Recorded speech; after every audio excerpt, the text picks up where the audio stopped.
1984 by George Orwell, Part 3, Chapter 4. He was much better. He was growing fatter and stronger every day, if it was proper to speak of days.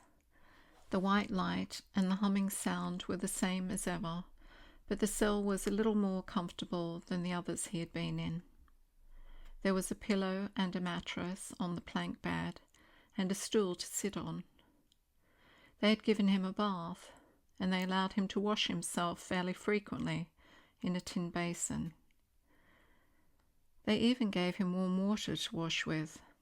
They had given him new underclothes and a clean suit of overalls. They had dressed his varicose ulcer with soothing ointment. They had pulled out the remnants of his teeth and given him a new set of dentures. Weeks or months must have passed. It would have been possible now to keep count of the passage of time, if he had felt any interest in doing so. Since he was being fed at what appeared to be regular intervals, he was getting, he judged, 3 meals in the 24 hours. Sometimes he wondered dimly whether he was getting them by night or by day. The food was surprisingly good, with meat at every third meal. Once there was even a packet of cigarettes. He had no matches, but the never-speaking guard who brought the food would give him a light.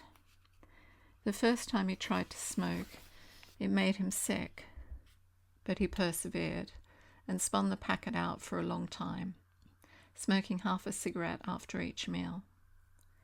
They had given him a white slate with a stump of pencil tied to the corner. At first he made no use of it. Even when he was awake, he was completely torpid. Often he would lie from one meal to the next almost without stirring, sometimes asleep, sometimes waking into vague reveries in which it was too much trouble to open his eyes. He had long grown used to sleeping with a strong light in his face. It seemed to make no difference, except that one's dreams were more coherent. He dreamed a great deal all through this time, and they were always happy dreams. He was in the golden country, or he was sitting among enormous, glorious, sunlit ruins, with his mother, with Julia, with O'Brien, not doing anything, merely sitting in the sun, talking of peaceful things. Such thoughts as he had when he was awake were mostly about his dreams. He seemed to have lost the power of intellectual effort, now that the stimulus of pain had been removed. He was not bored. He had no desire for conversation or distraction. Merely to be alone, not to be beaten or questioned, to have enough to eat and to be clean all over was completely satisfying. By degrees, he came to spend less time in sleep, but he still felt no impulse to get off the bed. All he cared for was to lie quiet and feel the strength gathering in his body. He would finger himself here and there, trying to make sure that it was not an illusion that his muscles were growing rounder and his skin tauter. Finally, it was established beyond a doubt that he was growing fatter. His thighs were now definitely thicker than his knees. After that, reluctantly at first, he began exercising himself regularly. In a little while he could walk 3 kilometers, measured by pacing the cell, and his bowed shoulders were growing straighter. He attempted more elaborate exercises, and was astonished and humiliated to find what things he could not do. He could not move out of a walk. He could not hold his stool out at arm's length. He could not stand on one leg without falling over. He squatted down on his heels and found that with agonizing pain in thigh and calf, he could just lift himself to a standing position. He lay flat on his belly and tried to lift his weight by his hands. It was hopeless. He could not raise himself a centimetre. But after a few more days, a few more meal times, even that feat was accomplished. A time came when he could do it 6 times running. He began to grow actually proud of his body and to cherish an intermittent belief that his face also was growing back to normal. Only when he chanced to put his hand on the bald scalp Did he remember the seamed, ruined face that had looked back at him out of the mirror? His mind grew more active.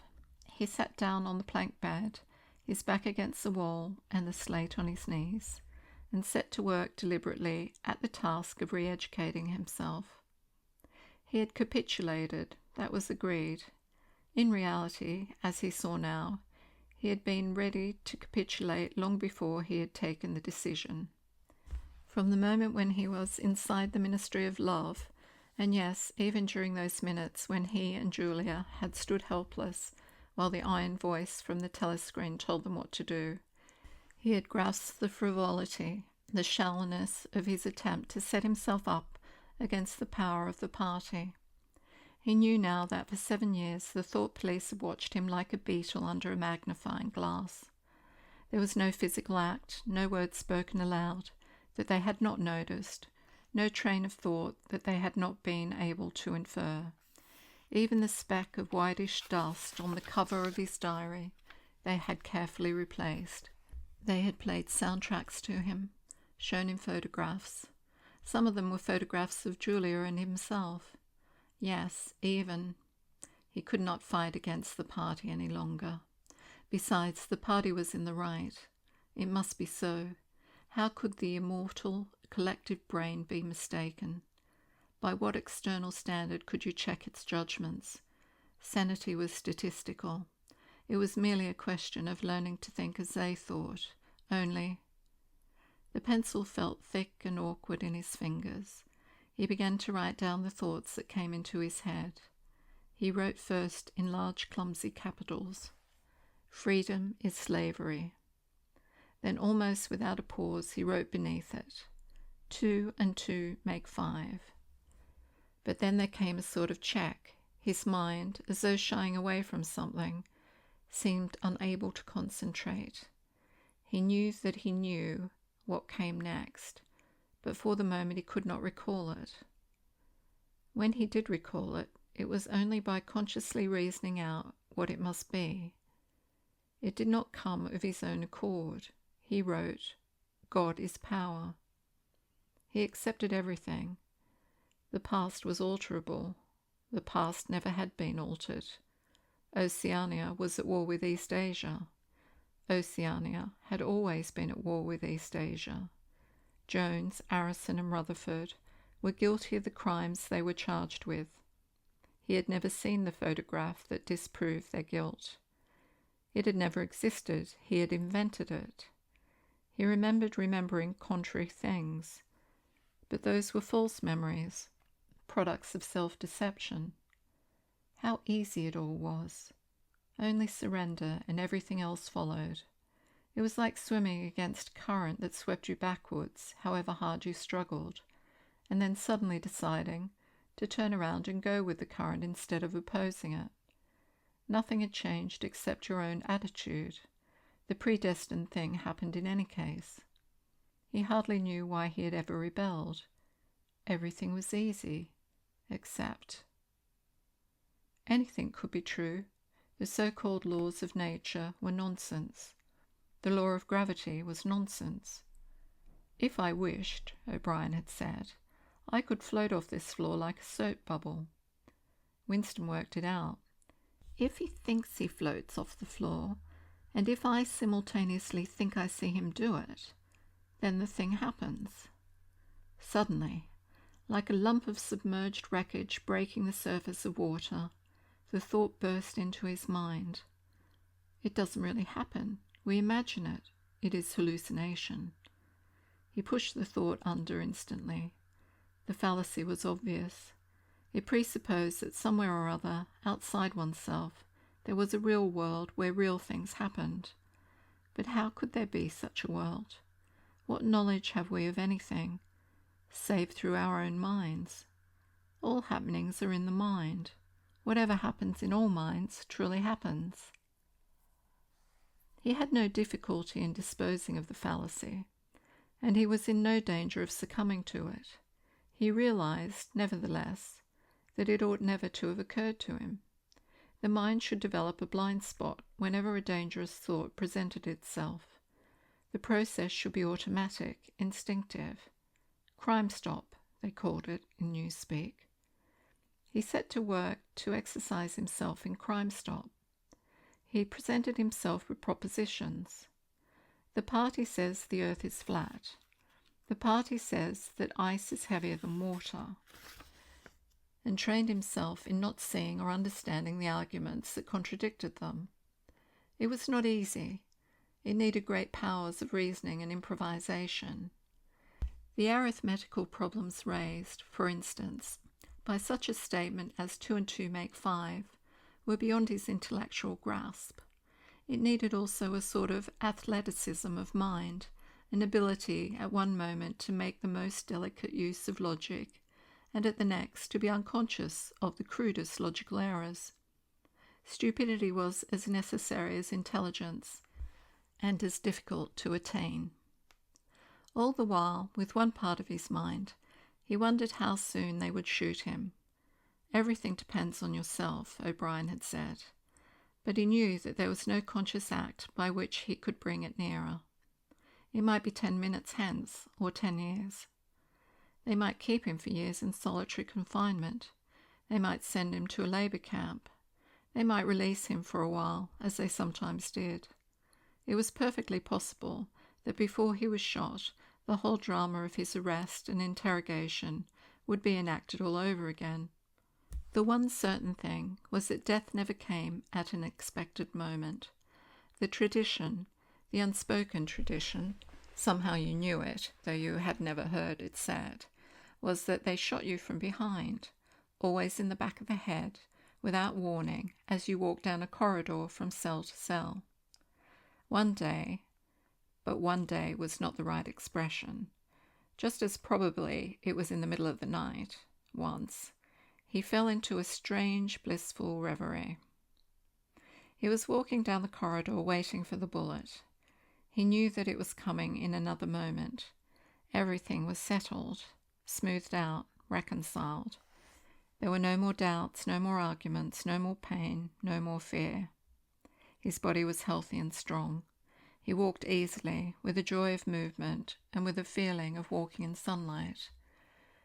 He was not any longer in the narrow white corridors of the Ministry of Love. He was in the enormous sunlit passage, a kilometre wide, down which he had seemed to walk in the delirium induced by drugs.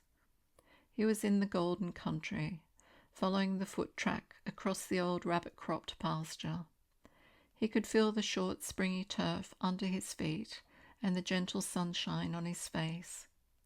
At the edge of the field were the elm trees, faintly stirring, and somewhere beyond that was the stream where the dace lay in the green pools under the willows. Suddenly he started up with a shock of horror. The sweat broke out on his backbone. He had heard himself cry aloud, "Julia, Julia, Julia, my love, Julia!" For a moment he had had an overwhelming hallucination of her presence. She had seemed to be not merely with him, but inside him. It was as though she had got into the texture of his skin. In that moment he had loved her far more than he had ever done when they were together and free. Also, he knew that somewhere or other she was still alive and needed his help. He lay back on the bed and tried to compose himself. What had he done? How many years had he added to his servitude by that moment of weakness? In another moment he would hear the tramp of boots outside. They could not let such an outburst go unpunished. They would know now, if they had not known before, that he was breaking the agreement he had made with them. He obeyed the party, but he still hated the party. In the old days he had hidden a heretical mind beneath an appearance of conformity. Now he had retreated a step further. In the mind he had surrendered, but he had hoped to keep the inner heart inviolate. He knew that he was in the wrong, but he preferred to be in the wrong. They would understand that. O'Brien would understand it. It was all confessed in that single foolish cry. He would have to start all over again. It might take years. He ran a hand over his face, trying to familiarize himself with the new shape. There were deep furrows in the cheeks. The cheekbones felt sharp. the nose flattened. Besides, since last seeing himself in the glass, he had been given a complete new set of teeth. It was not easy to preserve inscrutability when you did not know what your face looked like. In any case, mere control of the features was not enough. For the first time, he perceived that if you want to keep a secret, you must also hide it from yourself. You must know all the while that it is there, but until it is needed, you must never let it emerge into your consciousness in any shape that could be given a name. From now onwards, he must not only think right, he must feel right, dream right, and all the while he must keep his hatred locked up inside him, like a ball of matter, which was part of himself and yet unconnected with the rest of him, a kind of cyst. One day they would decide to shoot him. You could not tell when it would happen, but a few seconds beforehand it should be possible to guess. It was always from behind, walking down a corridor. 10 seconds would be enough. In that time the world inside him could turn over, and then suddenly, without a word uttered, without a check in his step, without the changing of a line in his face, suddenly the camouflage would be down, and bang would go the batteries of his hatred. Hatred would fill him like an enormous roaring flame, and almost in the same instant bang would go the bullet, too late or too early. They would have blown his brain to pieces before they could reclaim it. The heretical thought would be unpunished, unrepented, out of their reach forever. They would have blown a hole in their own perfection.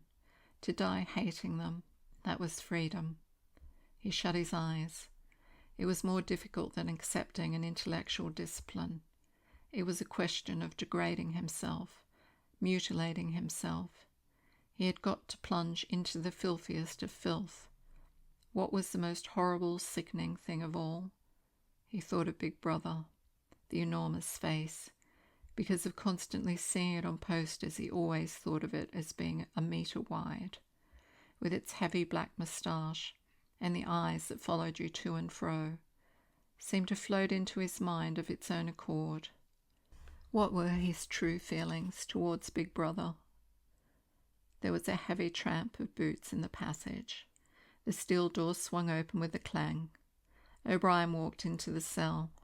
Behind him were the waxen-faced officer and the black-uniformed guards.